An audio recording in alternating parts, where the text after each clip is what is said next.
வணக்கம் centum map viewers. இன்னைக்கு நம்ம என்ன கிளாஸ் பார்க்க போறோம்னா, அதாவது வீடியோ வடிவில் சமச்சீர் புத்தகம் அப்படின்னு ஒரு சீரியஸ் நம்ம ஆரம்பிச்சு போயிட்டு இருக்கு. இன்னைக்கு அதோட 3வது லெசன். ஓகேங்களா? 6th ல இருந்து 12th வரைக்கும் நமக்கு சிலபஸ்ல என்ன வருதோ அதை அப்படியே சமச்சீர் புக்ல இருக்கிறத மட்டும்தான் நம்ம கவர் பண்ண போறோம். இப்போ அந்த சமச்சீர் புக்ல இருக்கிற சிந்து 3வது புக்கு, 6வதுல 3வது புக்கை நம்ம இன்னைக்கு பார்க்க போறோம். ஓகேங்களா? ஏன் நீங்க வீடியோ வடிவில் பாதி இங்கிலீஷ் பாதி தமிழ்னு நினைக்காதீங்க. எதுக்காகனா நமக்கு புரிதல் வேணும். புரிதல், அந்த இன்டர்பிரிட்டேஷன் சொல்லாங்களா. இப்ப ஒலி அப்படின்னா பெரிய லீ போட்டா சவுண்டை குறிக்கும், சின்ன லீ போட்டா சவுண்டை குறிக்கும், பெரிய லீ போட்டா இமேஜஸை குறிக்கும். அந்த மாதிரி இது இல்லாம டக்குன்னு புரியணும் அப்படிங்கிறதுக்காக தான் வீடியோ வடிவில் அப்படின்னா அந்த ஆடியோல இருக்கு இல்லைங்களா, வீடியோ பிளஸ் ஆடியோ ரெண்டும் சேர்ந்து வர்றதுதான் இது. ஓகேங்களா? அந்த தமிழ் புக், அந்த சமச்சீர் புக்ல இருக்கிறத அப்படியே நாம கிளாஸா எடுத்துட்டு போறோம். அட் த சேம் டைம் அதோட பிடிஎஃப் நான் இந்த டிஸ்கிரிப்ஷன்ல கொடுக்குறோம். நீங்க அதை சப்ஸ்கிரைப் பண்ணி நீங்க டவுன்லோட் பண்ணிக்கலாம். கிளாஸ் உங்களுக்கு புரியணும்னா என் நம்பர் ஆஃப் டைம்ஸ் பார்த்துக்கலாம். லைக்ஸ் பண்ணிடுங்க, சப்ஸ்கிரைப் பண்ணிடுங்க. ஓகேங்களா? இன்னைக்கு நம்ம பார்க்க போறது 3வது லெசன். 6ஆம் வகுப்புல முதல் பருவத்துல இருக்கிற, அதாவது டேர்ம் 1ல இருக்கிற 3வது லெசன். இது ரொம்ப ரொம்ப இம்பார்ட்டன்டான லெசன். சிந்து சமவெளி நாகரிகத்தை பத்தி பார்க்க போறோம், ஹராப்பாவை பத்தி பார்க்க போறோம், மொஹஞ்சதரோ. இது எல்லாம் என்னன்னா ஒரு வடிவமைக்கப்பட்ட ஒரு ப்ராப்பரான ஒரு நகர நாகரிகத்தை பத்தி இன்னைக்கு ஃபுல்லாவே நம்ம பார்க்க போறோம். ஓகேங்களா? அது ஏன்னா இப்ப இருக்கிற மாடர்ன் சொசைட்டி எப்படி இருக்கும், ஒரு தார் சாலை, ஒரு நல்ல ஒரு டிரான்ஸ்போர்டேஷனு, அதுக்கப்புறம் இன்டர்நெட் வசதி, அதுக்கப்புறம் டாய்லெட் வசதி, ஒவ்வொரு வீடுக்கும் அழகா கட்டமைக்கப்பட்ட, அதாவது காம்பவுண்ட் செவர் போட்ட ஒரு தனியான வீடு, அந்த எல்லாம் இதில் இப்ப எப்படி இருக்கோ, இந்த கரண்ட் சிச்சுவேஷன்ல இந்த கான்டெம்பரரி இயர்ல எப்படி இருக்கோ அதே மாதிரி ஒரு பிஃபோர் 2000 இயர்ஸ் 3000 இயர்ஸ்க்கு முன்னாடி ஹராப்பா நாகரிகம், மொஹஞ்சதரோ நாகரிகம், அப்புறம் மெசபோட்டோமிய நாகரிகம், அப்புறம் சிந்து சமவெளி நாகரிகம் அப்படின்னு சொல்லிட்டு இந்த நாகரிகம் அந்த காலங்கள்ல இருந்தது. அதை பத்தி தான் இன்னைக்கு டீட்டெயிலா பார்க்க போறோம். அந்த நாகரிகம் எப்ப கண்டுபிடிக்கப்பட்டதுன்னா 1924ல அந்த ரயில்வேக்காக போடப்பட்ட பாதைகள்ல ஆங்கிலேயர்கள் போடப்பட்ட போது கிடைத்த ஒவ்வொரு சிறு பானை, உடைஞ்ச பானை, ஒரு கல்லு, அதுக்கப்புறம் கிட்டத்தட்ட என்னன்னா பாகிஸ்தான் இந்த பஞ்சாப் சைட்ல ரயில் பாதை போடும்போது இந்த கோட்டைகள்லாம் இப்ப கட்டியிருப்பாங்களா வீடெல்லாம், இந்த கல்லை யூஸ் பண்ணியே அவங்க இந்த தண்டவாளங்கள் போட்டிருக்காங்க. அதை மார்ஷல்ங்கிறவர் வந்த பிறகுதான் இது ஒரு நாகரிகத்தோட மேம்பாடு அப்படின்னு சொல்லி அகழ்வாராய்வு செஞ்சு, அதுக்கப்புறம் தான் தொல்லியல் துறைங்கிற ஒரு துறையை வச்சு அதுக்கப்புறம் அகழ்வு எடுக்கப்பட்டது. இப்ப கீழடியில பண்றது நமக்கு அதுக்கப்புறம் தெரிஞ்சது இருக்கிறீங்களா, கற்காலம் அதுல தான் தெரிஞ்சது. கார்பன் மெத்தட் மூலயமா எந்தெந்த காலங்களை சேர்ந்ததுன்னு சொல்லிட்டு இப்ப நிறைய மேம்படுத்தப்பட்ட டெக்னாலஜிஸ் வந்துட்டு. ஓகேங்களா? அப்படிங்கிறப்போ இந்த எதுக்காக இந்த நாகரிகத்தை நம்ம தெரிஞ்சுக்கணும் அப்படின்னா, அந்த காலங்கள்ல மக்களோட வாழ்க்கை முறை எப்படி இருந்திருக்கு. இந்த காலங்கள்ல மட்டும் அப்படி இல்ல, அப்பயுமே அவங்க நாகரிகத்துல மேம்பட்டு தான் இருந்திருக்கிறாங்க. வீல் கண்டுபிடிச்சிருக்கிறாங்க. இப்போ பெண்களும் ஆண்களும் இப்பெல்லாம் நம்ம ஆண்கள் அணிகலன் அணியறது இல்லை, அதாவது தங்கத்துல அந்த இதெல்லாம் அணியறது அந்த வழக்கம் கிடையாது. ஆனா பெண்களுக்கு அணிகலன் அணியிற வழக்கம் இப்ப இருக்கு. அந்த காலங்கள்ல 2 பேருமே எப்படி மூக்குத்தி குத்திக்கிறது, காதணி போட்டுக்கிறது, நெக்லஸ் போட்டுக்கிறது, கையில வளையல் போட்டுக்கிறது, இது பெண்கள் மட்டும் இல்ல ஆண்களும் அதை உபயோகப்படுத்திருக்காங்க. அட் த சேம் டைம் என்னன்னா அவங்களுக்கு மட்பாண்டங்கள் செய்யறது. இப்போ ஏகப்பட்ட சைனா கிளேஸ் பிராஸ் அதுக்கப்புறம் கிளாஸ்ல யூஸ் பண்றோம். அதுக்கப்புறம் என்னென்னமோ ப்ராடக்ட்ஸ், மெட்டலு, கன் மெட்டலு, அந்த மெட்டல் இந்த மெட்டல்னு சொல்லிட்டு நம்ம பொருட்கள்லாம் யூஸ் பண்றோம் இல்லைங்களா, அயன். அது மாதிரி அப்போ மட்பாண்டங்களை யூஸ் பண்ணாங்க. அதை டிஃப்ரெண்ட் வெரைட்டிஸா எப்படின்னா சிவப்பு வண்ணம் அடிச்சு, கருப்பு வண்ணம் அடிச்சு, அதுல வெள்ளை வண்ணம் அடிச்சு அவங்களுக்கு பிடித்த மாதிரி யூஸ் பண்ணிக்கிட்டாங்க. அது மட்டும் இல்லாம இப்போதைக்கு சைக்கிள், பைக்கு, கார் அப்படிங்கிறது மாதிரி அப்ப என்ன யூஸ் பண்ணிட்டாங்க, அப்ப வீல் இருக்கு. போன கிளாஸே நம்ம என்ன பார்த்தோம், நெருப்பு கண்டுபிடிச்சிட்டாங்க சிக்கிமுக்கு கல்லை வச்சு. அதுக்கப்புறம் சிக்கிமுக்கு உறுதியான தன்மையினால அவங்க செதுக்கி ஒரு கல்லை வீலா மாத்தி வீலை யூஸ் பண்ணி மட்பாண்டங்கள் செய்ய ஆரம்பிச்சாங்கன்னு சொல்லிட்டு நம்ம போன கிளாஸ்லயே பார்த்தோம். போன காலங்கள்லயே ஓகேங்களா? அப்படிங்கிறப்போ இதுவும் மேம்படுத்தப்பட்டு இதுல என்னென்னலாம் யூஸ் பண்ண ஆரம்பிச்சிட்டாங்கிறது, அதுக்கப்புறம் காளையை யூஸ் பண்ணாங்க, அப்புறம் விவசாயம் ஃப்ளூயண்டா செய்ய ஆரம்பிச்சிட்டாங்க. ஒரு நகர மேம்பாடு, ஒரு தனி வீடு வச்சு குடும்பமா வாழ ஆரம்பிச்சிட்டாங்க. ஒரு நகர மேம்பாடு. ஓகேங்களா? அந்த காலங்கள்ல இந்த மன்னர்கள் கிடையாது, போர்கள் கிடையாது. இந்த சிந்து சமவெளி நகரத்துல வணிகம் பண்ணுவாங்க, வீட்டுல சேகரிச்சு வைப்பாங்க, அதை சாப்பிடுவாங்க, வேலை செய்வாங்க, வாழ்க்கைய நிம்மதியா வாழ்ந்துட்டு போனாங்க. அதுக்கப்புறம் அவங்க எப்படி அழிஞ்சிருப்பாங்க அப்படின்னு பார்த்தா, போர்கள் மூலயமா அழிஞ்சிருக்காங்கிற எந்த ஒரு இதுவும் இல்ல. என்னன்னா இயற்கையினால அதாவது நிலநடுக்கம், அதுக்கப்புறம் கடல் கோள். ஏன்னா இவங்க வாழ்ந்தது எல்லாமே எங்க, வெள்ளம், இந்த மாதிரி இங்க இந்த நாகரிகங்கள் எல்லாம் மக்கள் எங்க வாழ்வாங்க அப்படின்னு பாத்தீங்கன்னா, ஆற்று ஓரமா தண்ணி நீர்நிலைகள் எங்க இருக்கோ அங்கதான் வாழ்ந்துப்பாங்க. அங்கதான் வந்து செட்டில்மெண்ட்ஸ் இருக்கும். இப்ப கூட பாத்தீங்கன்னா தெரியும், ஆற்றங்கரை ஓரம், கடற்கரை ஓரம், ஏரிகளின் ஓரம், அந்த ஓரங்கள்ல தான் எதுக்காக வாழ்ந்திருப்பாங்கன்னா, டிரான்ஸ்போர்டேஷனுக்கு ஈஸியா இருக்கும். அங்க தண்ணி பக்கத்துல இருக்கிறதா மண்ணு வளமா இருக்கும். அங்கதான் விவசாயங்களும் பண்ண முடியும். எந்த ஒரு பிளான்டேஷன் இருந்தாலும் அங்கதான் பண்ண முடியும். அதுவும் வாழ்றதுக்கு சீதோஷ்ண நிலை அங்கதான் கரெக்டா இருக்கும். அந்த ஒரு காரணங்களாலதான் அதாவது நீர்நிலைகள் பக்கத்துல வாழ்ந்தாங்க. அதனாலதான் இப்போ இருக்கிற இந்த கால எங்கன்னா குஜராத் பக்கத்துல, பஞ்சாப் பக்கத்துல, பாகிஸ்தான் பக்கத்துல, அதாவது அங்கெல்லாம் என்ன ஆறுகள் நிறைய இருக்கு. ஓகேங்களா? ஆறுகள் பக்கத்துல, கடல் பக்கத்துல தான் வாழ்ந்திருக்காங்க. இதுதான் இந்த நாகரிகத்தை பத்தி நம்ம இந்த கிளாஸ்ல ஃபுல்லா பார்க்க போறோம். என்ன பார்க்க போறோம்னா, சிந்து சமவெளி நாகரிகம், ஹராப்பா, மொஹஞ்சதாரோ. ஓகேங்களா? அந்த இதோட முன்னோட்டம் மட்டும் தான் நான் இப்ப சொல்லியிருக்கிறேன். இதுல வித் ஃபேக்ட்ஸோட பாட புத்தகங்கள் எத்தனை இருக்கோ அது கிட்டத்தட்ட 20 பக்கம் இருக்குன்னா, அதை கிறிஸ்பா உங்களுக்கு தேவையான ஃபேக்ட்ஸை மட்டும் டீட்டெயிலா எடுத்து வந்து இதுல நான் உங்களுக்கு சொல்றேன். ஓகேங்களா? இதை நீங்க கிளாஸை கவனிச்சுட்டு நீங்க இதோட PDF எடுத்து நோட்ஸை யூஸ் பண்ணிக்கோங்க. ஓகே, ஆரம்பிக்கலாங்களா? இன்னைக்கு நம்ம என்ன அதாவது ஆடியோ வடிவில் சமச்சீர் புத்தகங்கிற சீரியஸ்ல இன்னைக்கு 3வது லெசன், 6ஆம் வகுப்புல டேர்ம் 1ல 3வது லெசன் நம்ம இன்னைக்கு பார்க்க போறோம். ஃபர்ஸ்ட் என்ன பார்க்க போறோம்னா, சிந்து சமவெளி நாகரிகம். இந்த சிந்து சமவெளி நாகரிகத்துல இதுதான் உலகின் தொன்மையான நாகரிகம் சொல்றாங்க இல்லைங்களா? ஆனால் வேர்ல்டு மேப்ல எங்கன்னா ஃபர்ஸ்ட் காலக்கோடுன்னு ஒண்ணு இருக்கு. நம்ம புக்ல உள்ளது மட்டும்தான் எடுத்திருக்கிறேன். வேற அதர் சோர்ஸ்ல இருந்து எந்த ஒரு பாயிண்ட்ஸும் உங்களுக்கு நான் கொடுக்கல. ஓகேங்களா? ஃபர்ஸ்ட் நம்ம இதை முடிப்போம். அதுக்கப்புறம் நம்ம எக்ஸ்ட்ரா சோர்சஸ் அதுக்கப்புறம் நெக்ஸ்ட் கிளாஸ்ல பார்த்துப்போம். சீன நாகரிகம் தான் மொத்தம் எத்தனை நாகரிகம் இருந்திருக்கு? 4 நாகரிகம் இருந்திருக்கு. அதுல சீன நாகரிகம் தான் ரொம்ப பழமையானது அப்படின்னு சொல்லியிருக்காங்க. அதோட காலம் என்ன அப்படின்னா 1700 இருந்து 1122 கிமு, கிறிஸ்து பிறப்பதற்கு முன்பு அப்படின்னு சொல்றாங்க. பொது ஆண்டு அப்படின்னு சொல்லுவாங்க. ஓகேங்களா? அதாவது கிறிஸ்து பிறப்பதற்கு பொது ஆண்டுக்கு முன்னாடி 1700 இருந்து 1200. என்ன அப்படின்னா இங்க காலங்கள் எகிப்து நாகரிகம் 3100 இருந்து 1100 கிமுல எகிப்து நாகரிகம் இருந்திருக்கு. அதுக்கப்புறம் சிந்து சமவெளி நாகரிகம் 1300 இருந்து 1900, மெசபொட்டேமியா நாகரிகம் 3500 இருந்து 2000 கிமு. இந்த மொத்தம் 4 நாகரிகம் தான் இருக்கு. என்னென்ன நாகரிகம்? மெசபொட்டேமியா, சிந்து சமவெளி நாகரிகம், அதுக்கப்புறம் எகிப்து நாகரிகம், பிரமிடு, இதெல்லாம் இருக்குல்ல, சீன நாகரிகம். இந்த நாகரிகம் மட்டும் நல்ல வளர்ந்த நாகரிகமா இருந்திருக்கு, பண்பாடு. ஓகேங்களா? இதோட கால வரிசை அப்படின்னு பாத்தீங்கன்னா ஃபர்ஸ்ட் நமக்கு எது வந்து ஓல்டஸ்ட் நாகரிகம் அப்படின்னு பாத்தீங்கன்னா மெசபொட்டேமியா நாகரிகம் தான் ரொம்ப ஓல்டஸ்ட் இருக்கிறதுலே முன்னாடி உள்ளது மெசபொட்டேமியா. அதுக்கப்புறம் சிந்து சமவெளி நாகரிகம், இது 1, இது 2, அதுக்கப்புறம் எகிப்து 3, சீன நாகரிகம் 4. இதுதான் நம்ம கால வரிசை. எந்தெந்த இயர்னு சொல்லிட்டு இதுல தெளிவா இருக்கு, நோட் பண்ணி வச்சு மனப்பாடம் பண்ணிக்கங்க.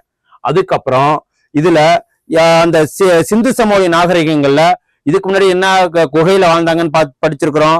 ஒரு கூட்டா தான் வாழ்வாங்க, 40 பேரு 30 பேரு ஒரு குடும்பமா வாழ்வாங்க. எதுக்காகனா இப்ப வெளியில உள்ள விலங்குகள் வந்து தாக்காம இருக்கிறதுக்கும் நம்ம சேஃப்டியா இருக்கிறதுக்கும் தனித்தனியா வாழாம கூட்டா வாழ்வாங்க. ஓகேங்களா? 40 பேருக்கு மேற்பட்ட பேர்கள் தான் வாழ்வாங்க. இதுல எப்படி அப்படின்னா குடும்பமா குழுக்களா வாழ்ந்தாங்க. குழுக்கள் மீன்ஸ் ஒரே இடத்துல இல்லாம பக்கத்துல வீடு கட்டிக்கிட்டு குழுக்களா வாழ்ந்தாங்க. இப்ப வில்லேஜ்லாம் இருக்கு இல்லைங்களா, காலனிஸ் இதெல்லாம் இருக்குல்ல, அதே மாதிரி வாழ ஆரம்பிச்சாங்க.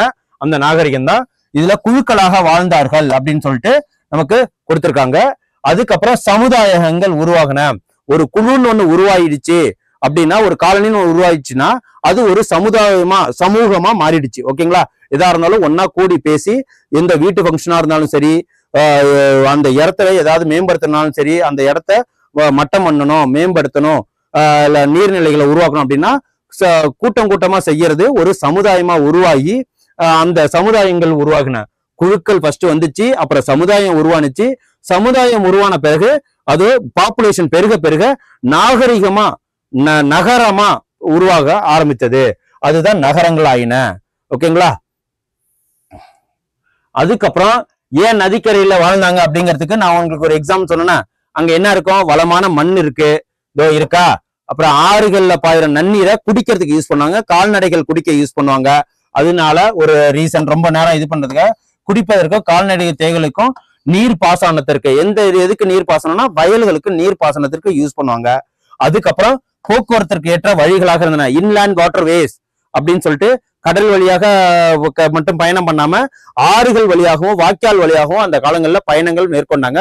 எதனாலன்னா ரொம்ப குறுகிய காலங்கள்ல நம்மளால பயணம் பண்ண முடியும் தண்ணியோட ஓட்டத்துல. அதனால போக்குவரத்திற்கு ஏற்ற வழிகளாக எது இருந்திருக்கு, ஆத்து ஓரமா இருக்கிறதுக்கு அவங்களுக்கு யூஸ்ஃபுல்லா இருந்திருக்கு. ஓகேங்களா? இதுதான் எதுக்காக அங்க இந்த இடத்துல வாழ்ந்தாங்க அப்படிங்கிறதுக்கு.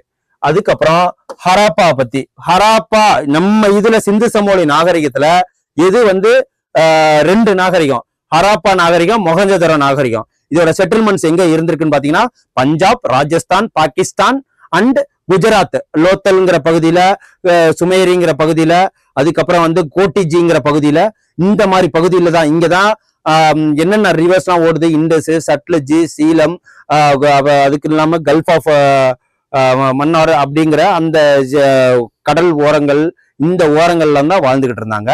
அந்த இடத்துலதான் ஹராப்பாவோட புதையுண்ட இது நமக்கு கிடைச்சிருக்கு. அது எப்ப எது மூலியமா கிடைச்சிருக்குன்னு பார்ப்போம். சார்லஸ் மேசன் என்ற ஆங்கிலேயர் தன்னோட நூல்ல எழுதியிருக்கிறாரு. எதை பத்தி? ஹராப்பா நாகரிகத்தை பத்தி விவரிச்சு எழுதியிருக்கிறாங்க. ஓகேங்களா? இந்த பேர் ரொம்ப முக்கியம். Charles Mason. மேசன்னா என்ன? கொத்தனாரு. அவரு இதை வடிவமைச்சாரு கூட. ஹராப்பா நாகரிகத்தை அவர் தான் ஃபர்ஸ்ட் கட்டினான்னு கூட நம்ம ஒரு நிமோனிக்ஸா ஞாபகம் வச்சுக்கணும். ஓகேங்களா? அதுக்கப்புறம் பாகிஸ்தான் உள்ள இந்தியாவின் வடமேற்கு பகுதியை பார்வையிட்ட போது சில செங்கல் திட்டுகள் இருப்பதை கண்டுபிடிச்சாங்க. ஃபர்ஸ்ட் ஹராப்பா நாகரிகம் எங்க அதிகமா கிடைச்சிருக்கு, அது எங்க செட்டில்மெண்ட்ஸ் அதிகமா இருந்திருக்குன்னா பாகிஸ்தான்ல தான். ஏன் பாகிஸ்தான்ல அப்படின்னு சொல்லிட்டு பாத்தீங்கன்னா, நம்ம நாடுகள்ல ஆறுகள் நிறைய அதிகம், கடல் இதெல்லாம் அதிகம். அட் த சேம் டைம் வெள்ளங்களின் இது பாக்குறப்போ ஈஸ்ட் சைடு நோக்கி தான் எல்லாமே வடிந்து ஓடும். அதனால அடித்து செல்லப்பட்டிருக்கலாம்னு சொல்லிட்டு ஒரு மித் இருக்கு. ஓகேங்களா? அதுக்கப்புறம் பாகிஸ்தான்ல தான் ஹராப்பாவோட நாகரிகம் நமக்கு நிறைய கிடைச்சிருக்கு. அதுக்கப்புறம் அந்த பாழடைந்த செங்கற்கோட்டை உயரமான சுவர்களுடன் கோபுரங்களுடன் ஒரு மலை மீது கட்டப்பட்டுள்ளது என்று குறிப்பிட்டிருக்கிறாரு. எதுல? சார்லஸ் மேசன்கிறவர் ஒரு புக்ல குறிப்பிட்டிருக்கிறாரு ஹராப்பாவை பத்தி. இது ஹராப்பா இருந்ததற்கான முதல் வரலாற்று சான்று. எது? சார்லஸ் மேசன் எழுதிய அந்த புக்கு. அதுக்கப்புறம் 1856 பிரிட்டிஷ் ஈஸ்ட் இந்தியா கம்பெனி இங்க நம்மள ஆட்சி பண்ணிட்டு இருந்தாங்க. அவங்க தன்னோட டிரான்ஸ்போர்டேஷனுக்காக ரயில்களை கட்டும் போது, பொருட்கள்லாம் எடுத்து போகிறதுக்கு ஈஸியா இருக்குன்னு ரயில்களுக்கு தண்டவாளம் கட்டும் போது அதுக்கு இந்த ஹராப்பா நாகரிகம், அதாவது அந்த கோட்டைகள்ல இருந்த செங்கற்களை எடுத்து யூஸ் பண்ணியிருக்கிறாங்க. ஓகேங்களா? நிறைய எடுத்து யூஸ் பண்ணியிருக்காங்க. அதுக்கப்புறம் பொறியாளர்கள் லாகூரில் இருந்து கராச்சிக்கு என்னது ரயில் பாதை அமைக்கும் பொருட்டு நிலத்தை தோண்டிய பொழுது அதிகமான சுட்ட செங்கற்கள் கண்டறியப்பட்டதற்கான காரணங்க எப்ப? 1856. அப்பயே கண்டுபிடிச்சாலும் அதை பெருசா எடுத்துக்காம அதை ப்ராப்பரா தொல்பொருள் செஞ்சு அதை அகழ்வாராய்வு செய்தது எந்த காலம்னா 1924 தான். ஓகேங்களா? அதுக்கப்புறம் 1920 தொல்பொருள் ஆய்வாளர்கள் யாரு? ஹராப்பா மற்றும் மொஹஞ்சதாரோ நகரங்களை அகழ்வாய்வு செய்யறாங்க.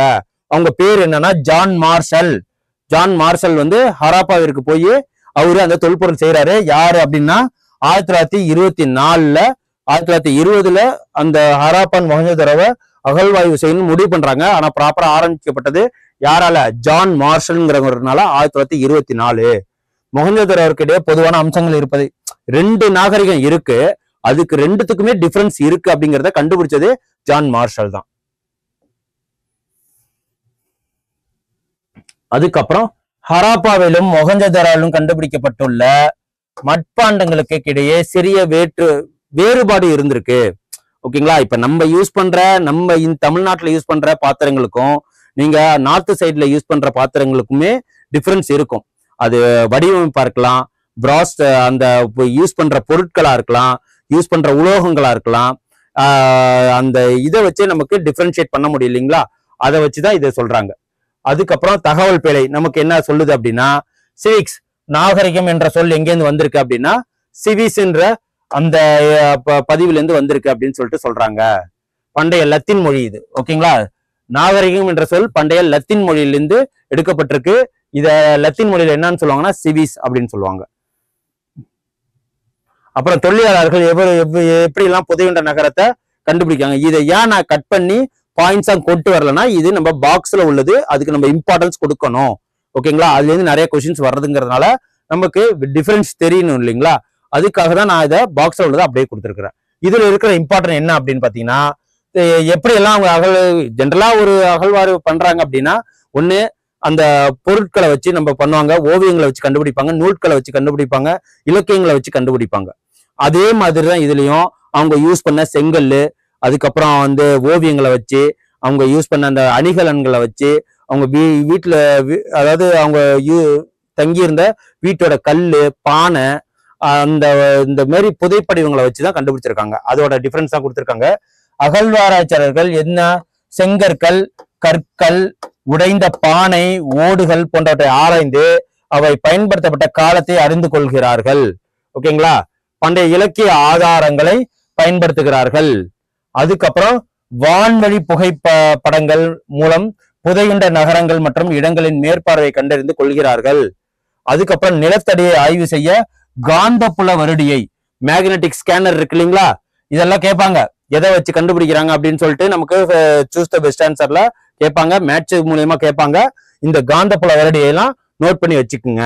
எஞ்சிய தொல்பொருள்கள் புதையுண்ட இல்லையா என்பதை கருவி, ரேடார் கருவி மூலம் தொலை நுண்ணறிவு முறை, மேக்னெட்டிக் ஸ்கேனர், கார்பன் மெத்தட், அதுக்கப்புறம் வந்து தொலை நுண்ணறிவு முறை, அதுக்கப்புறம் ட்ரோன்ஸை வச்சு மேலேருந்து பார்த்து அதை வச்சு கண்டுபிடிக்கிறது அப்படின்னு சொல்லிட்டு, அதுக்கப்புறம் இலக்கியம், செங்கல், கற்கள், இதை வச்சுதான் ஒரு அகழ்வாரை செஞ்சு ஒரு பழங்கற்காலங்களை பத்தி நம்ம அறிஞ்சிக்க முடியாது. இதுக்குன்னு ஒரு கால வரையறை என்ன அப்படின்னு சொல்லிட்டு பார்ப்போம். எங்கெங்கெல்லாம் இருக்கு அப்படின்னு சொல்லிட்டு, புவி எல்லை எது வரைக்கும் எல்லையா இருந்திருக்கு நம்ம சிந்து சமவெளி நாகரிகம்னா தெற்காசியால இருந்திருக்கு. இவங்களோட கால பகுதியை என்னன்னு சொல்லுவாங்கன்னா வெண்கல கால பகுதி அப்படின்னு சொல்லுவாங்க. இவங்களோட எந்த வருஷத்துக்குள்ளனா 3300 இருந்து 1900. இது நீங்க எத்தனை வருஷம் அப்படின்னு பாத்தீங்கன்னா மைனஸ் பண்ணாலே நம்ம கிடைச்சு போயிடும். 13ல 9 போயிடுச்சுன்னா எத்தனை, 4, 2ல் 1 போயிடுச்சுன்னா 1. 1400 வருடம் இவங்களோட காலம் இருந்திருக்கு. ஓகேங்களா, 1400 டிஃபரன்ஸ் ஆஃப் இயர்ஸ். இந்த காலங்கள்ல சிந்து சமவெளி நாகரிகம் வளர்ந்திருக்கு. ஓகேங்களா, இங்க சொன்ன இல்லைங்களா, மேக்னெட்டிக் ஸ்கேனர், நுண்ணறிவு தவிர கதிரியக்க கார்பன் ஏன்னா வயதை கணிக்கும் முறை இப்ப வந்து லேட்டஸ்டா இன்ட்ரோடியூஸ் பண்ணிருக்காங்க, அதை வச்சு கண்டுபிடிச்சிக்கிறாங்க. அப்புறம் 13 லட்சம் சதுர கிலோமீட்டர், யாரு இவங்க வாழ்ந்த பகுதி வந்து 13 லட்சம் சதுர கிலோமீட்டர்ல ஹராப்பா நாகரிகம், அதாவது சிந்து சமவெளி நாகரிகம் இவங்க படர்ந்து இருந்திருக்கிறாங்க. அதுக்கப்புறம் இது 6 பெரிய நகரங்கள், கிராமங்கள் வந்து 200க்கும் மேற்பட்டவை இருந்திருக்கு. அதுக்கப்புறம் ஒரு சின்ன குட்டி பாக்ஸ் என்ன அப்படின்னா, இந்திய தொல்லியல் துறை எப்ப ஆரம்பிக்கப்பட்டிருக்கு, ஏஎஸ்ஐ ஆர்கியாலஜிக்கல் சர்வே ஆஃப் இந்தியானா 1861. ஓகேங்களா, 1861ல ASI archaeological survey of India ஆரம்பிக்கப்பட்டிருக்கு. அதுக்கு ஃபர்ஸ்ட் யாருன்னா அலெக்சாண்டர் கன்னிங்ஹாம் என்ற நில அளவையாளர் தான் உதவியுடன் அலெக்சாண்டர் கன்னிங்ஹாம் தான் இதை நிறுவியவர். இதன் தலைமையகம் எங்க இருக்குன்னா புதுதில்லி. ஓகேங்களா, ஏஎஸ்ஐ எங்க இருக்கு, ஹெட் குவார்டர்ஸ் நியூ டெல்லியில இருக்கு. அதை எந்த வருஷம் கண்டுபிடிச்சா 1861. அதை யார் கண்டுபிடிச்சாங்க அப்படின்னா, நிறுவினாருங்க அப்படின்னா அலெக்சாண்டர் கன்னிங்ஹாம். இதை மெமரி பண்ணி வச்சுக்கோங்க. அதுக்கப்புறம் தகவல் பலகையில என்ன கொடுத்துருக்காங்கன்னா, வெண்கல காலம் என்பது மக்கள் வெண்கலத்தாலான பொருட்களை பயன்படுத்திய காலம் ஆகும். ஓகேங்களா, இதுல என்ன அதுக்கப்புறம் அயனைசேஷன் காலம்லாம் இருக்கு, இதுல வெண்கல காலம். இது சிந்து சமவெளி நாகரிகங்கிறது வெண்கல காலம்.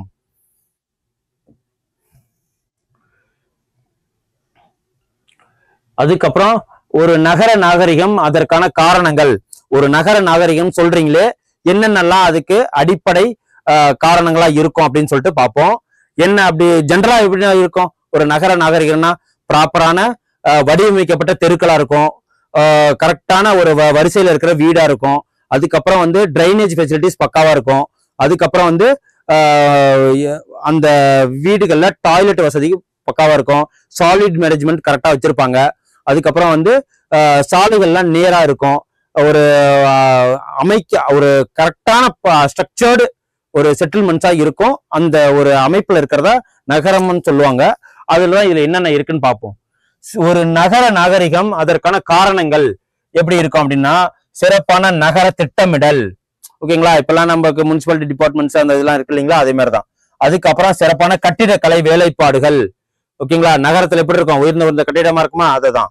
அப்புறம் தூய்மைக்கும் பொது சுகாதாரத்திற்கும் கொடுக்கப்பட்ட அதிக முக்கியத்துவம். அவங்க நம்மளுக்கெல்லாம் இப்ப தூய்மை பொது சுகாதாரம், இந்த ஸ்வீப்பர்ஸை வச்சு, அதாவது சாலைகளை கிளீன் பண்றது, அதெல்லாம் டெய்லியும் கூட்டுவாங்க இல்லைங்களா. அது நம்ம தமிழ்நாடு அரசு கவர்மெண்ட் செஞ்சுட்டு இருக்க மாதிரி அந்த காலங்கள்லயும் தூய்மையா பொது சுகாதாரத்து இதெல்லாம் இருந்திருக்கு. அதுக்கப்புறம் தரப்படுத்தப்பட்ட எடைகள் மற்றும் அளவீடுகள். ஒரு நகர நாகரிகத்துல கடைகள் நிறைய இருக்கும். கடைகள் நாகரிகம் சும்மா எடுத்து 10 பொருளை கொடுக்காம நிறுத்து அளந்து கொடுப்பாங்க. ஓகேங்களா, அதுதான் இதுல சொல்றாங்க, எடைகள் மற்றும் அளவீடுகளை பயன்படுத்தி இருக்கிறார்கள். அப்புறம் விவசாயம் மற்றும் கைவினை தொழிலாளர்கள் திடமான அடித்தளம் இருந்திருக்கு. ஓகேங்களா, அதுக்கப்புறம் இந்த நாகரிகம் எது வரைக்கும் நமக்கு பரவி இருக்கு அப்படின்னு பாத்தீங்கன்னா, இது ஒரு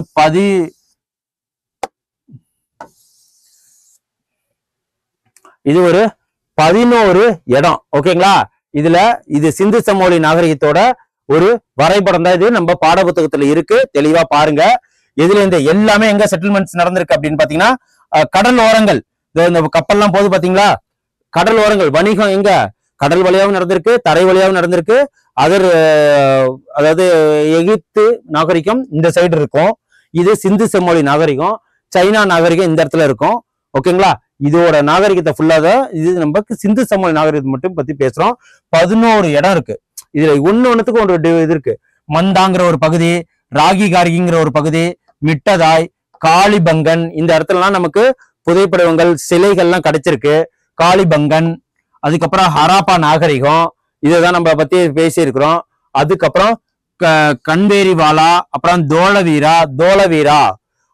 தோலவீரான்னு சொல்லிட்டு ஒரு இடம் இருக்கு, அதுலயும் பார்த்திருக்கோம். அப்புறம் கோட்டிஜி, லோத்தல்னா என்ன, கப்பல் துறைமுகம் கட்டும் தளம் இருந்திருக்குங்களா, கப்பல் கட்டும் தளம் எங்கன்னா குஜராத் கிட்ட இருக்கு. அதுக்கப்புறம் அம்ரி, மொஹஞ்சதரோ, இந்த அனைத்து சிட்டிஸும் வந்து எந்த நாகரிகத்தை சேர்ந்தா சிந்து சமவெளி நாகரிகத்தை சேர்ந்தது. இதுல இருக்கு பாருங்க, லோத்தல். ஓகேங்களா, இது தோலவீரா, இது ராஜஸ்தான் பக்கத்துல இருக்கா. கோட்டிஜி, இது மாதிரி இப்போதைக்கு குஜராத் பகுதியில இருக்கு.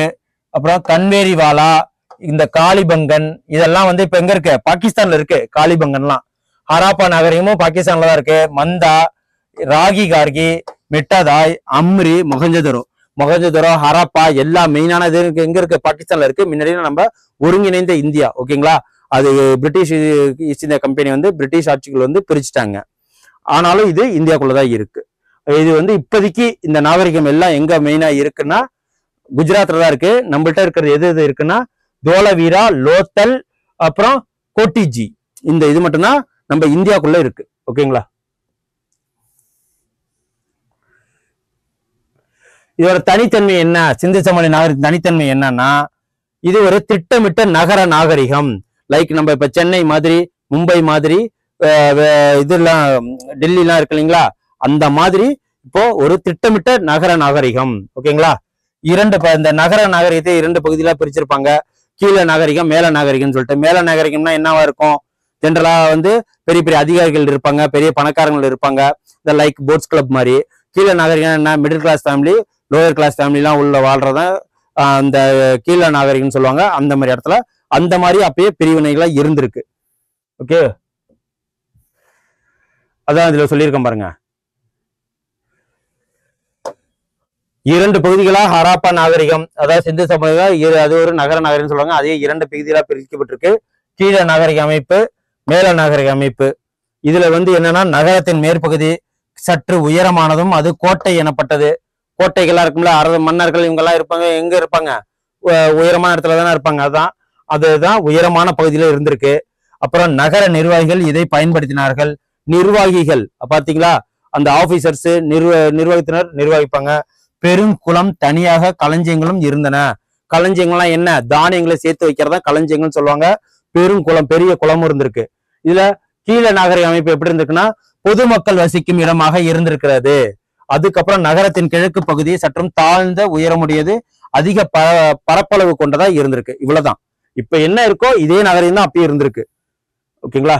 அதுக்கப்புறம் மெகர்கர்னு சொல்லிட்டு ஒரு நகரம் இருந்திருக்கு. மெகர்கர் இது எதுக்கெல்லாம் முன்னாடி சிந்து சமவெளி நாகரிகத்துக்கெல்லாம் ஒரு முன்னாடி இப்ப காலங்கள்ல இருந்து 7000 வருஷம் கிமுல உள்ளது. இது என்னன்னா கற்கால மக்கள் வாழ்ந்த இடம். கற்கால மக்களோட தொல்லியல் ஆய்வுல இந்த மெகர்கர்ங்கிற இடத்துல அவங்கள பத்தி நிறைய கிடைச்சிருக்கு. ஓகேங்களா? கற்காலம்னா என்ன?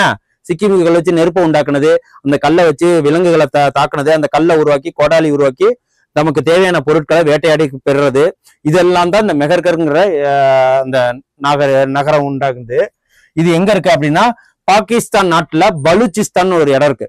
அந்த மாநிலத்துல போலன் ஆற்று பள்ளத்தாக்குல தான் அமைஞ்சிருக்கு. போலன் எந்த ஆற்றுப்பாதைன்னா போலன் பாகிஸ்தான் அப்படின்னு சொல்லிட்டு சொல்லுங்க. இதுவும் மெகர்கரும் எங்க இருக்கு? பாகிஸ்தான்ல தான் இருக்கு. மொஹஞ்சதாரோ எங்க இருக்குன்னு பார்த்தோம், பாகிஸ்தான்ல தான் இருக்கு. இப்ப இருக்கிற பாகிஸ்தானு. ஹராப்பா எங்க இருக்கு? இப்ப இருக்கிற பாகிஸ்தான். இதெல்லாம் ஃபேமஸ் சிட்டி. ஓகேங்களா? நகரம். அதுக்கப்புறம் மக்கள் சான்று. இவங்களோட மக்கள் எப்படி இருந்தாங்கன்னா வேளாண்மையிலும் கால்நடை வளர்ப்பிலும் கற்காலமா இருந்தாலும் இவங்க கொஞ்சம் மேம்படுத்தப்பட்ட கற்காலா இருந்திருக்கிறாங்க. இவங்களோட காலம் எப்ப? கிமு 7000. ஓகேங்களா? அதுக்கப்புறம் இவங்களோட தெருக்களும் வீடுகளும், யாரோட தெருக்களும் வீடும் மெகர்கர் அது முடிஞ்சிட்டு இப்போ நம்ம சிந்து சமவெளி நகரத்துக்கு வர்றோம். அதுலதான் ஹராப்பா, மொஹஞ்சதாரோ, லோத்தல், கலிபங்கன், கொட்டிஜி, அம்ரி அப்படிங்கிற சில சிட்டியில உள்ள வாழ்ந்த நகர மக்களோட ஒரு வாழ்க்கை முறையை தான் பாக்குறோம். ஓகேங்களா? இதுல எப்படி இருந்திருக்கு தெருக்களும் வீடுகள்னா சட்டக வடிவ அமைப்பை கொண்டிருக்கு. எதுனா தெரு வந்து சட்டக அமைப்பை பெற்றிருக்கு. அப்புறம் நேராக அமைக்கப்பட்டிருந்திருக்கு. தெரு நேராக அமைக்கப்பட்டிருக்கு. அந்த தெருக்கள்லாம் எப்படி இருக்கு? வடக்கு தெற்காகவும் இருந்திருக்கு. வடக்கு தெற்காகவும் கிழக்கு மேற்காகவும் தெருக்கள் அமைந்திருக்கு. கண்ணாப்னான்னு செல்லாம ஒரு லைனோட ஒரு ப்ராப்பர் ஒரு வரைபடத்தோட இருந்திருக்கு. வடிவமைச்சிருக்காங்க. செங்கோணத்தில் வெட்டி கொள்ளப்படியும் இருந்தன. அதுக்கப்புறம் சாலைகள் அகலமாகவும் வளைவான முனை வந்து போய் அந்த கூரா இல்லாம வளைவாக உள்ளது. நம்ம இப்ப ஹைவேஸ்ல எல்லாம் எப்படி இருக்கு வளைவு, அத மாதிரி இருந்திருக்கு. அதுக்கப்புறம் வீடுகள் தெருக்கள் இரு ஓரங்களிலும் சீராக அமைக்கப்பட்டிருந்தன. வீடுகள் 1 அல்லது 2 மாடி அடுக்குகளை கொண்டது. அப்பயே அடுக்குமாடி கட்டடம்லாம் இருந்திருக்கு. 1 மாடி 2 மாடி அடுக்குமாடி கட்டடமும் இருந்திருக்கு. அதுக்கப்புறம் வீட்டுல அறைகள் பல அறைகளை இருக்கும் பழக்கம் இருந்திருக்கு. அதுக்கப்புறம் கழிவறையும் குளியல் அறையும் தனித்தனியாக அமைக்கப்பட்டிருக்கு. டாய்லெட் ஃபெசிலிட்டிஸ் இருந்திருக்கு. பாத்ரூம் ஃபெசிலிட்டிஸ் இருந்திருக்கு. இதுல செப்டிக் டேங்க், அதுக்கப்புறம் சாக்கடைகள் ஓடுறதுக்கு உண்டான ஒரு கரெக்டான டிரைனேஜ் ஃபெசிலிட்டிஸும் அமைச்சிருக்காங்க. அப்புறம் வீடுகள் வந்து எப்படி கட்டியிருக்காங்க? இப்ப கட்டுற மாதிரி சுட்ட செங்கற்களை வச்சுதான் வீடு கட்டியிருக்காங்க. அது மேல வந்து சுண்ணாம்பு கலவையால பூசப்பட்டு வளவளப்பு தன்மையை கொடுத்திருக்காங்க பெயிண்ட்டுக்கு பதிலா. அதுக்கப்புறம் சூரிய வெப்பத்துல உலர வைக்கப்பட்ட செங்கற்களும் பயன்படுத்தப்பட்டிருக்காங்க. ஓகேங்களா? இதுதான். அதுக்கப்புறம் செங்கற்கள் சீரான அளவுகள் உடையதாகவே இருந்தன. கரெக்டான அளவுகள் உடையதாக இருந்தன. கூரைகள் சமதளமாக இருந்தன. ஓகேவா? அதுக்கப்புறம் அரண்மனைகளோ வழிபாட்டு தலங்களோ இருந்ததை தீர்மானமாக சான்றுகள் கிடைக்கவில்லை.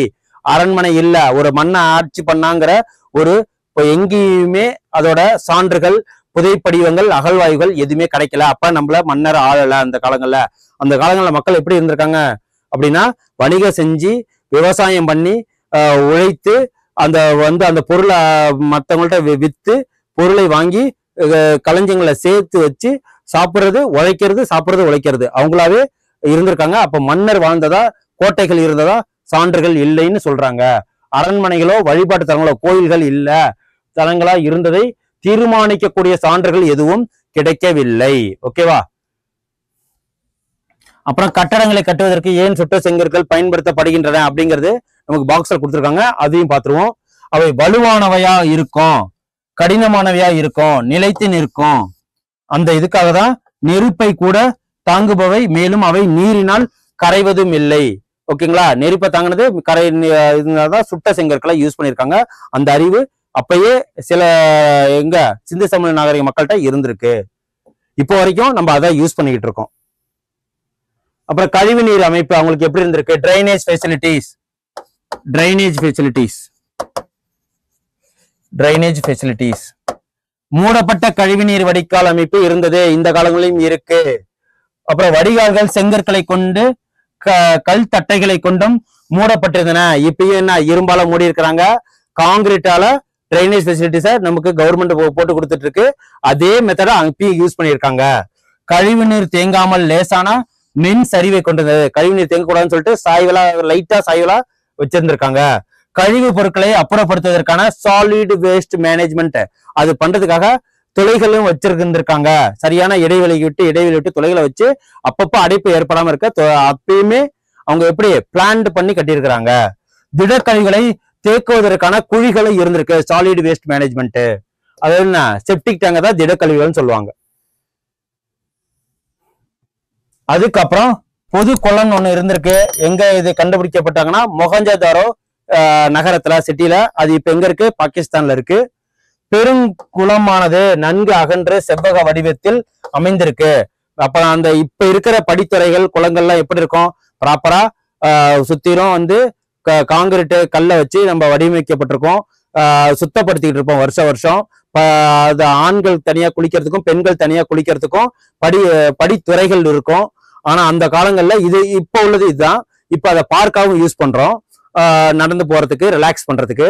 அந்த காலங்கள்ல எப்படின்னா இத ஊர் நடுவுல இருந்திருக்கும். அந்த குளத்தை சுத்தி ஃபர்ஸ்ட் இப்ப ஜென்ரலா எப்படின்னா கோவில பேஸ் பண்ணி குளத்தை அந்த கோயிலும் குளத்தையும் சரௌண்ட் பண்ணி தான் வீடுகள்லாம் அமைஞ்சிருக்கும். ஓகேங்களா, கிராமங்களா இருந்தாலும் சரி, எந்த ஊரா இருந்தாலும் சரி.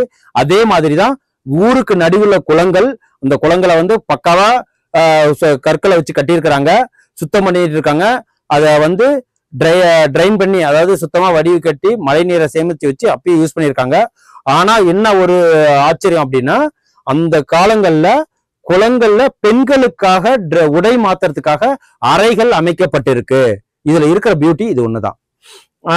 அதுக்கப்புறம் நகரின் நடுவில் அமைக்கப்பட்டிருக்கு. ஓகே, வடபுறத்தில் இருந்தும் தென்புறத்தில் இருந்தும் குளத்திற்கு செல்ல படிக்கட்டுகள் அமைக்க படித்துறைகள். அதுக்கப்புறம் குளத்தின் பக்கவாட்டில் 3 புறம் அறைகள் இருக்கும். ஓகேங்களா, இது யாருக்காகனா பெண்கள் உடைய மாத்திக்கிறதுக்காக. அது முடிஞ்சிட்டு, குளம் முடிஞ்சிட்டு அதுக்கப்புறம் தானிய களஞ்சியம்.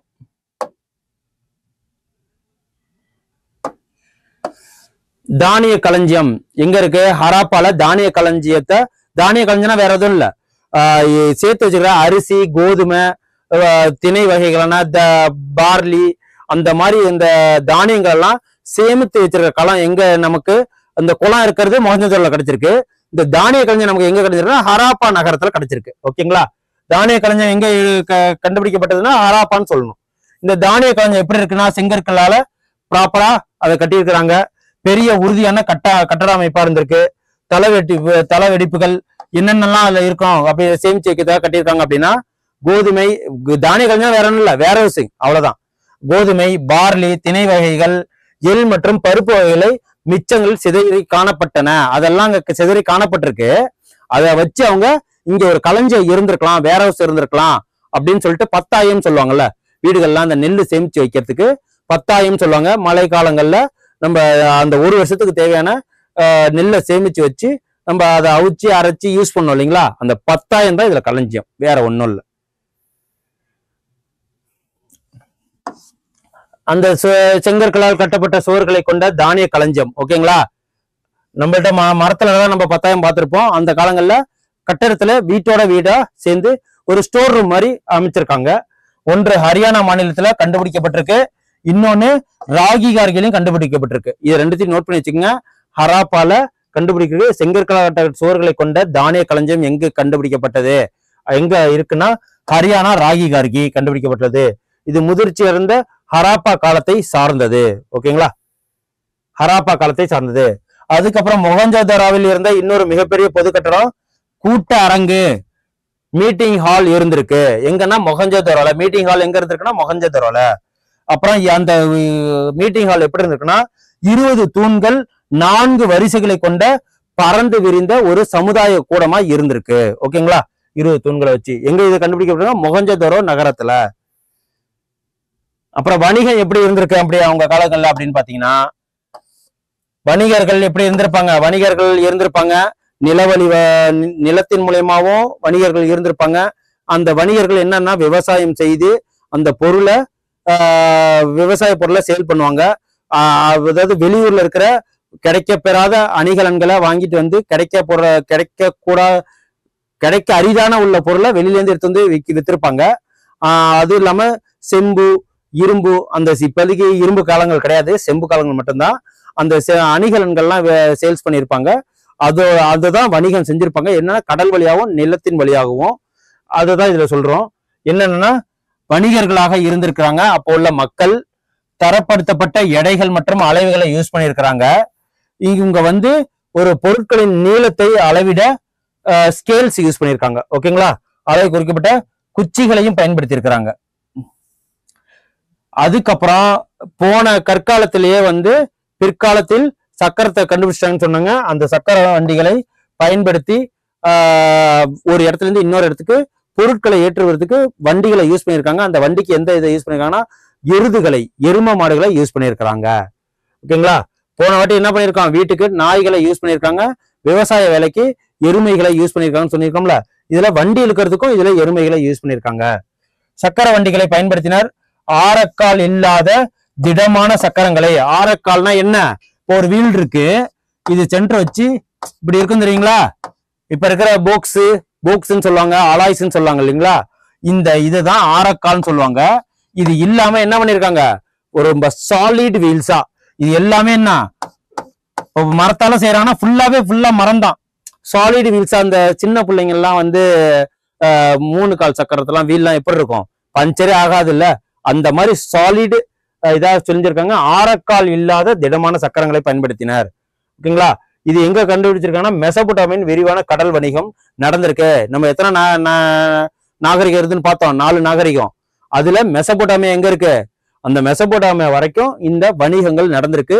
எதுல, வண்டிகள் மூலியமா. அதுக்கப்புறம் சிந்துவெளி முத்திரைகள் தற்கால ஈராக், குவைத்து மற்றும் சிரியால கிடைச்சிருக்கு. எந்தெந்த ஏரியால சிந்து சமவெளி நகரத்தோட முத்திரை கிடைச்சிருக்குன்னு கேட்டா தற்கால ஈராக்கு, குவைத்து மற்றும் சிரியால கிடைச்சிருக்குன்னு சொல்லணும். அதுக்கப்புறம் மெசபொட்டாமியா உள்ள சுமேர் பகுதிகளில் கிடைத்துள்ளமே அறியலாம். சுமேருங்கிற பகுதியும் கிடைச்சிருக்கு. அப்புறம் சுமேரின் அக்காடிய பேரரசிற்கு அரசன் பேர் என்ன, மெசபொட்டாமியாவில் அக்காடியங்கிற அரசு பேர் என்னன்னா நாரம் சின் என்பவர் சிந்துவெளி பகுதியில் உள்ள மெலுக்கா என்னும் இடத்தில் இருந்து அணிகலன்கள் வாங்கியதாக ஒரு பதிவு இருக்கு. மெலுக்காங்கிற பகுதியில யாரு, நாரம்ங்கிற அரசன், அவரு மெசபொட்டாமியா சேர்ந்தவர். அவரு மெலுக்காங்கிற இடத்துல அணிகலனை வாங்கின அந்த என்னது மெலுக்காங்கிற நாரம்ங்கிற இடத்துல அந்த அணிகலன் வாங்கியதாக சான்று இருக்கு. அதுக்கப்புறம் போக்குவரத்துக்கு எதை யூஸ் பண்ணியிருக்காங்க, காளைகளை பயன்படுத்தி இருக்கிறார்கள். எரும மாடுன்னு சொன்ன இல்லைங்களா, அதே இதுல அதாவது ஆண் எருமைகளையும் காளைகளையும் யூஸ் பண்ணியிருக்காங்க. இதுல வண்டிகளை இழுக்கிறதுக்காகவும் விவசாய வேலைகளுக்காகவும்.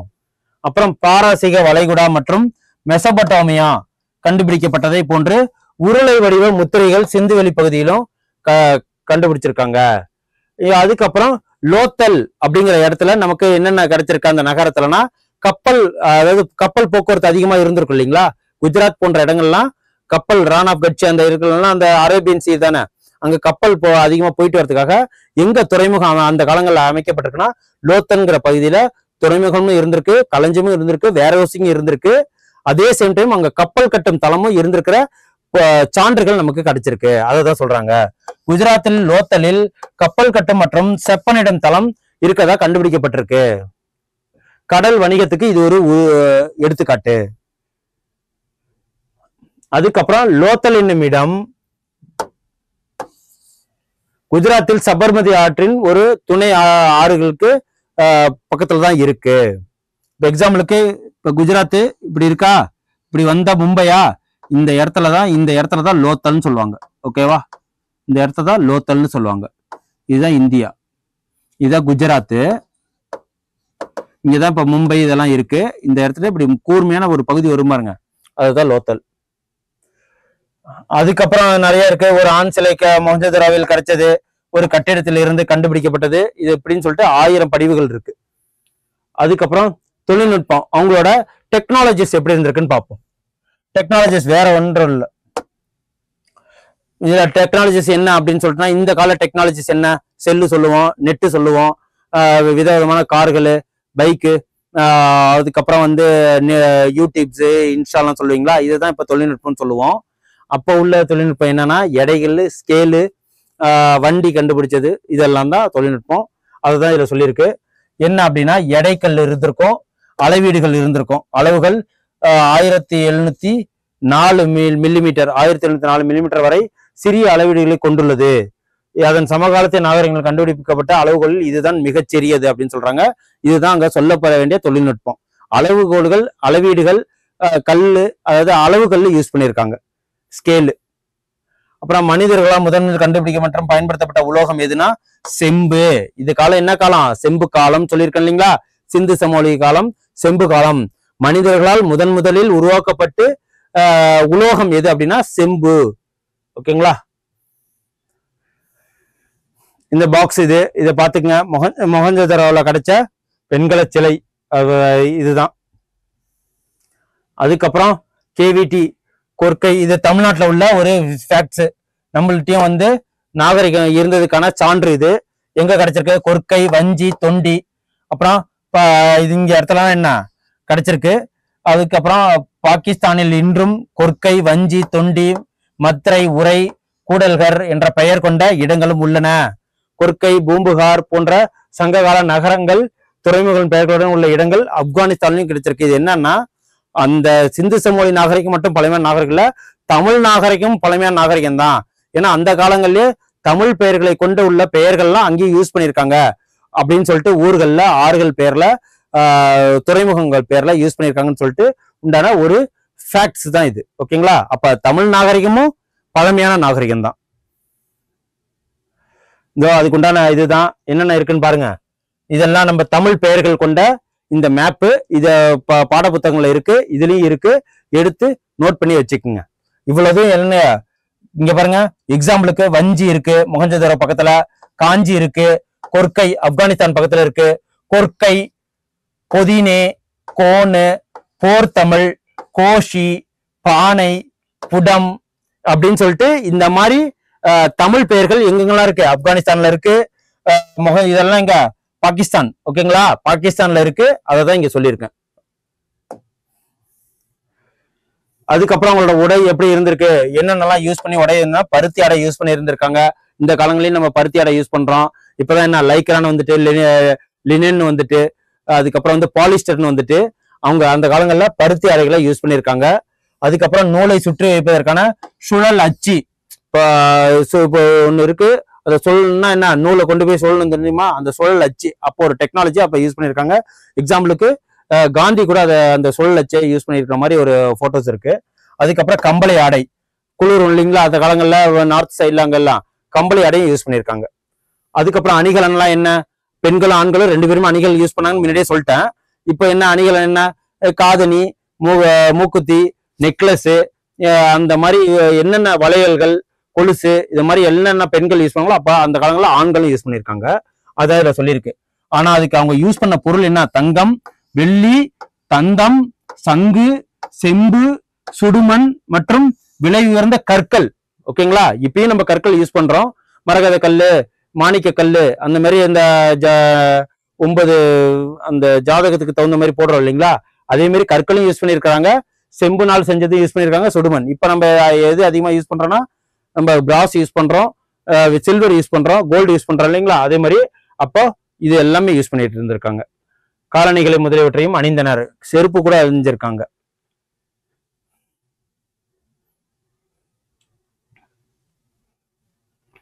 சாரி, இதுக்கு செருப்பு கிடையாது, காலணிகள்னா கொலுசை தான் காலணிகள் அப்படின்னு சொல்லிட்டு போட்டிருக்காங்க. அதுக்கப்புறம் சிந்து சமவெளி மக்கள் இரும்பு மற்றும் குதிரையை அறிந்திருக்கவில்லை. சிந்து சமவெளி நாகரிக மக்கள் என்ன, குதிரையும் அவங்களுக்கு தெரியல, இரும்பும் தெரியல.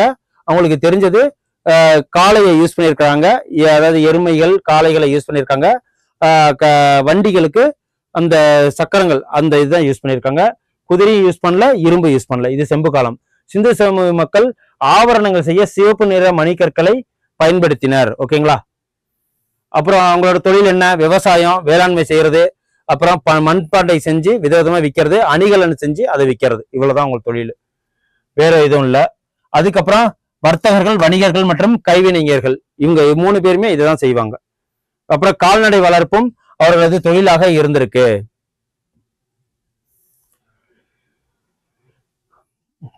இவங்க சக்கரத்தின் ஒவ்வொரு தடவை சொல்லியிருக்க சக்கரத்தோட கண்டுபிடிப்பு அங்கேயே தெரிஞ்சிருச்சு அப்படின்னு சொல்லிட்டு கற்காலம், பழைய கற்காலம், புதிய கற்காலம் அந்த இதுலயே சொல்லிட்டேன்.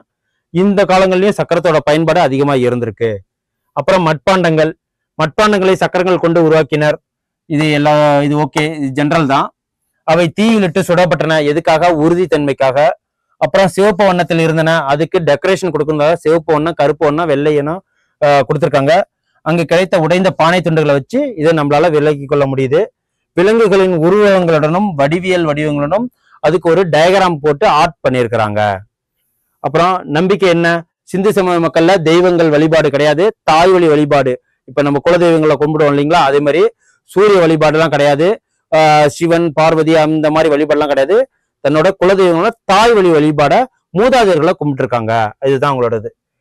அதுக்கப்புறம் கோயில் இருந்ததுல தாய் தெய்வ வழிபாடு மட்டும்தான் இருந்திருக்கு. அப்புறம் ஹராப்பா நாகரிகத்திற்கு நடந்தது என்ன அப்படின்னா, எப்படி அவங்க அழிஞ்சாங்க அப்படின்னா, பெரும்பாலும் ஒரு இடத்துல இருந்து அழியணும் அப்படின்னா ஒண்ணு வெள்ளமா இருக்கணும். இவங்க எல்லாம் எங்க தங்கியிருப்பாங்க? ஒண்ணு கடலுக்கு பக்கத்துல, இல்ல ஆறுக்கு பக்கத்துல, இல்ல ஏரிக்கு பக்கத்துல. ஒண்ணு மழையினால் ஒவ்வொரு வெள்ளம் வந்து அழிஞ்சிருக்கணும். அப்புறம் திடீர் வெள்ளத்தினால ஆறுகள் மூலியமா அழிஞ்சிருக்கணும். நிலநடுக்கம் மூலியமா அழிஞ்சிருக்கணும். திடீர்னு ஏற்பட்ட தீயினாலே அழிஞ்சிருக்கணும். அதான் என்னென்னு பார்ப்போம். வெள்ளை பெருக்குனால அழிஞ்சிருக்கலாம். எப்போ? அதுக்கப்புறம் சுற்றுச்சூழல் மாற்றத்தினால, கிளைமேட் சேஞ்ச் மூலமா அழிஞ்சிருக்கலாம்.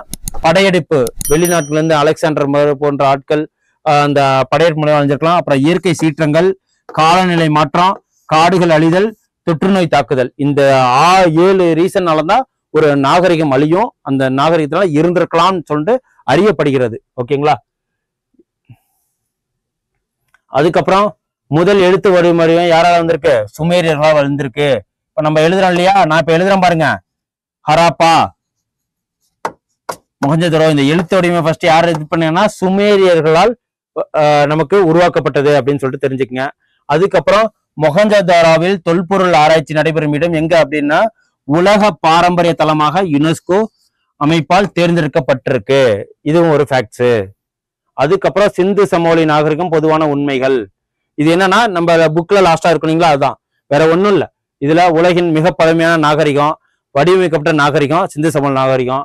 அப்புறம் என்ன, 4 நாகங்கள் பெரிய பரப்பளவு கொண்டது, இதுதான். அதுக்கப்புறம் உலகின் முதல் திட்டமிடப்பட்ட ப்ராப்பர்டு பிளான்டு நகரம் எதுனா இதுதான். அதுக்கப்புறம் இது வந்து உலோகங்களை, இரும்பெல்லாம் அறிஞ்சில்ல, இது வந்து ஒரு செம்பு காலம். செம்பு நிறைய யூஸ் பண்ணாங்க. ப்ராப்பரான சுகாதாரம், வடிவமைக்கப்பட்ட தெருக்கள், சாலைகள்லாம் இருந்தது. அதுதான் இது சொல்லியிருக்கோம். Proper waste management, solid waste management, அந்த இதெல்லாம் சேர்ந்ததுதான் இது. அப்புறம் சுத்தம் மற்றும் சுகாதாரம் பற்றி உணர்வு மேலோங்கி இருந்திருக்கு. அவ்வளவுதான்.